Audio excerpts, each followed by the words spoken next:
Hi guys! Welcome back to our YouTube channel. Please don't forget to like, share, and subscribe para lagi kayong updated sa mga video na i-upload ko sa aming YouTube channel. Alam, di ba? Nakakaawa lang ho, kaya tinanong ko, so ano pong totoo ngayon? Ang existing po ngayon, yung 500 pesos pa rin?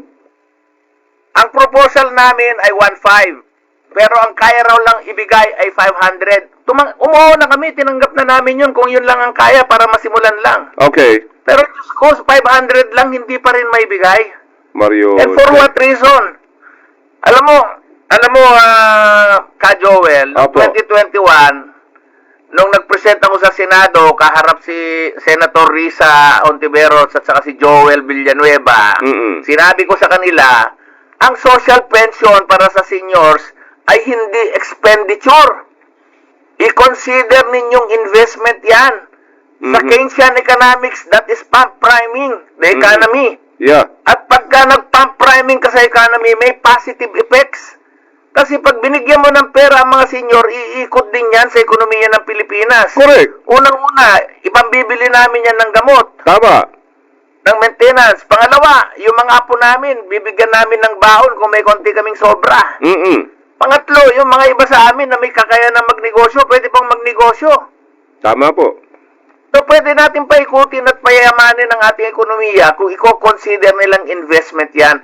Walang pinag-iba yan dun sa 4Ps, Ka Joel. Ang 4Ps ay pump priming. It is an investment. It is a social investment. At hinahamon ko sila. Gumawa tayo ng sensitivity analysis kung ano yung mga factors na nag-justify ng 4Ps. Yun din ang framework ng analysis natin para sa investment, para sa social pension ng mga seniors. Pinangako nila yan sa amin noong 2021 pero hanggang ngayon, inutusan ni Senator Risa ang DBM, ang Department of Finance, ang NEDA, gumawa ng sensitivity analysis. Hanggang ngayon, wala naman silang mailabas. Ay nako, mukhang maaantay na naman yung bago mag-2028 para sa ganun meron naman silang gagamitin, ano ha?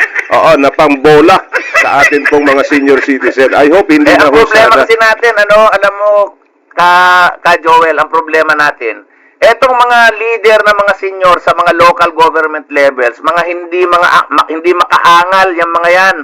Alam mo kung bakit? Kasi ang mga nai-elect na mga leader ng mga senior citizens sa mga barangay ay hindi naman mga tunay na leader ng mga senior.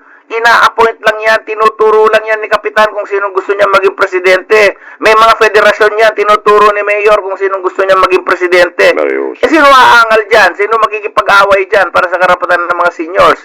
Ang kaawa-awang mga seniors, umaasa. Ang sinasabi ko sa mga kapwa ko seniors, ang social pension ay isang karapatan. It is one of the rights of older persons. Correct. At ang karapatan ay ipinaglalaban kung hindi binibigay. Totoo Pero yun. paano lalaban ng mga senior citizens kung ang mga appointed leaders ay mga bata na mga politiko? Yun lang.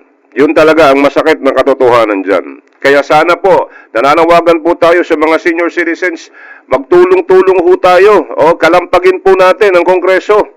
Kalampagin po natin dahil hindi totoong walang pera ang gobyerno. Mayaman ang Pilipinas, may pera ang gobyerno. Ang pamahalaan po natin, nga lang, nakukurap na ibubulsa. Yung para sa inyo, di ba? Yung para sa inyo dapat, imbis na ibigay, wala po talaga. Thanks for watching. Please don't forget to like, share, and subscribe.